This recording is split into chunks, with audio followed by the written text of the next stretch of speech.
Welcome to Democracy Now!, democracynow.org, The War and Peace Report. I'm Amy Goodman. In the nation's capital, a House committee investigating the January 6 insurrection is holding its final public hearing today ahead of the expected release of its report Wednesday. The committee is reportedly expected to issue criminal referrals against President Trump and others. Also today in Washington, D.C., jury selection begins in the federal trial of former Proud Boys leader Enrique Tarrio and 4 other senior members of the white nationalist group nearly 2 years after the deadly insurrection.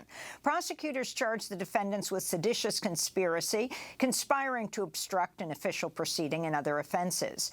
Meanwhile, Friday, Douglas Jensen of Iowa was sentenced to 5 years in prison for taking part in the Capitol attack. Separately, another rioter, Tennessee man Edward Kelly, was charged with plotting to assassinate the federal agents who investigated him. Kelly was already facing charges for assaulting a police officer. In Texas, the mayor of El Paso has declared a state of emergency over concerns the city won't be able to provide shelter and resources to the growing number of asylum seekers arriving at the U.S.-Mexico border. An average of over 2,400 daily migrants have been apprehended by border authorities in El Paso in recent days. Local shelters are beyond capacity, with many asylum seekers forced to sleep on the streets in freezing winter temperatures. This is El Paso's Democratic Mayor Oscar Leeser. Beginning that I would call it when I felt that either our asylum seekers or our community was not safe. And I really believe that today our asylum seekers are not safe, as we have hundreds and hundreds on the streets. And that's not the way we want to treat people.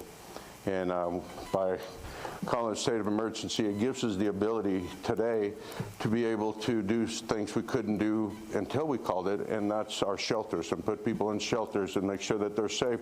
This comes as the Trump-era pandemic policy, Title 42, is set to end Wednesday after a federal appeals court refused to postpone this week's deadline following challenges from Republicans. Title 42 has been used to expel over 2 million migrants from the southern border, blocking them from seeking asylum and pushing them back into Mexico, where migrants face dangerous and inhumane conditions, including torture and kidnappings. The policy forced asylum seekers to use deadly routes along the U.S.-Mexico border to enter the U.S., as many are fleeing violence, poverty, and the catastrophic impacts of the climate crisis. Thousands are now hoping they'll be safely allowed into the U.S. after Title 42 ends to finally pursue asylum. In Montreal, Canada, delegates from nearly 200 nations have wrapped up the UN Biodiversity Summit, known as COP15, with an agreement to protect at least 30% of the Earth's land and oceans for wildlife by 2030. The landmark agreement seeks to halt the Earth's 6th major mass extinction event, currently underway due to human activity. As part of the deal, Indigenous communities will have an increased role in protecting wildlife. Lands inhabited by Indigenous peoples hold 80% of the world's remaining biodiversity. The World Wildlife Fund called the agreement a win for people and planet. But the Wildlife Conservation Society criticized it for focusing on 2050 deadlines, writing, quote, "That'll be far too late for us to halt and reverse biodiversity loss and address related challenges such as climate change," they said. In Peru, mass protests continue following the ouster and jailing of President Pedro Castillo, with at least 25 protesters killed by the police and military. The Peruvian education and culture ministers have resigned in protest of the killings. Patricia Correa, Peru's outgoing education minister, said on Twitter, quote, "The death of compatriots has no justification. State violence cannot be disproportionate and cause death," unquote. Peru remains under a nationwide state of emergency, suspending many constitutional rights and imposing curfews. Newly installed Peruvian President Dina Boluarte is resisting calls to step down. Solo estoy cumpliendo con el mandato constitucional. I'm only fulfilling the constitutional mandate. There's a group saying Dina to step down. But what will be solved by my quitting? Is the problem solved? The problem won't be solved. We will be firm until Congress approves to bring forward elections. Iranian authorities have raided the home of one of Iran's most famous actors and arrested her after she expressed solidarity with a man recently put to death for crimes allegedly committed during nationwide protests. Tarna Al-Adousti faces charges of publishing, quote, false and distorted content that incited riots. Her Instagram page has since been suspended. Before her arrest, she shared a photo of herself with her hair uncovered in violation of Iran's mandatory hijab law. Al-Adousti is best known internationally for her starring role in The Salesman, which won an Oscar in 2017 for Best Foreign Language Film. In Tunisia, calls are mounting for President Kais Saied to step down after a record-low turnout in Saturday's parliamentary elections, which was boycotted by 12 political parties. Tunisia's election authority updated a previous estimate of 8.8% turnout to just over 11%. The lack of voter participation comes after months of protests against Saied, who has been widely accused of a legislative coup as he's worked to consolidate power over the past year and a half. The renowned Mexican radio and television journalist Ciro Gomez Leiva survived an assassination attempt Friday in Mexico City. Leiva said 2 gunmen shot at him near his home, but that the armor of his truck stopped the bullets. This year alone, at least 13 journalists have been killed in Mexico, making it the deadliest country for reporters outside war zones. Elon Musk could be resigning as Twitter CEO after a poll on Twitter closed this morning with 57.5% voting yes to Musk's question, should I step down as head of Twitter? Twitter's embattled CEO said he would abide by the results when he posted the poll Sunday evening. The latest twist comes after another chaotic week for Twitter.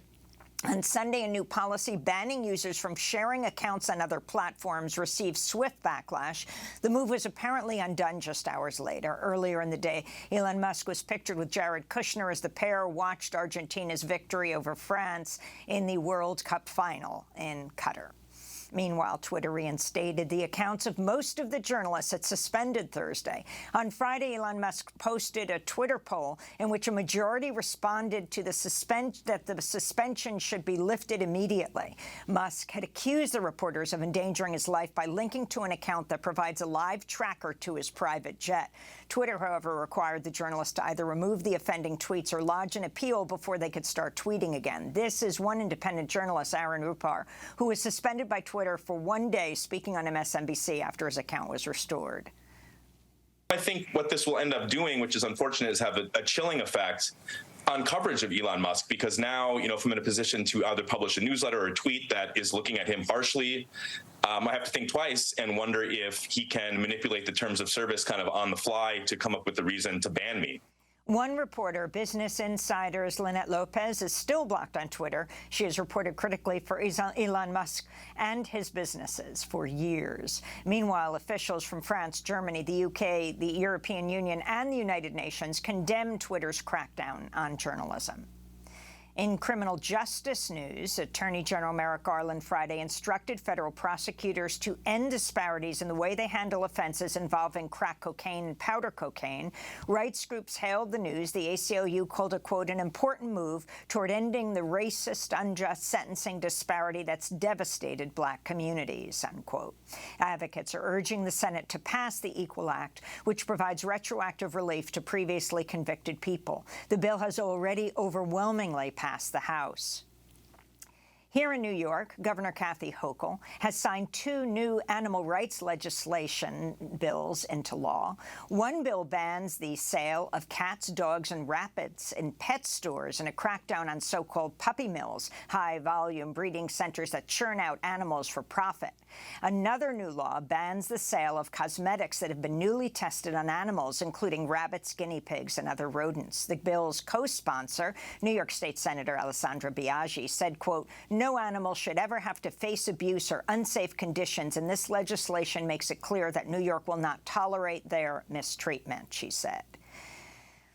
In Philadelphia, a judge granted Mumia Abu-Jamal's lawyer 60 days to examine all the evidence uncovered in recent years that supporters say could finally help release the journalist and former Black Panther who spent 41 years in prison after being convicted of murdering a police officer. This is professor and filmmaker Johanna Fernandez, who's been campaigning for years to free Mumia Abu-Jamal. There are documents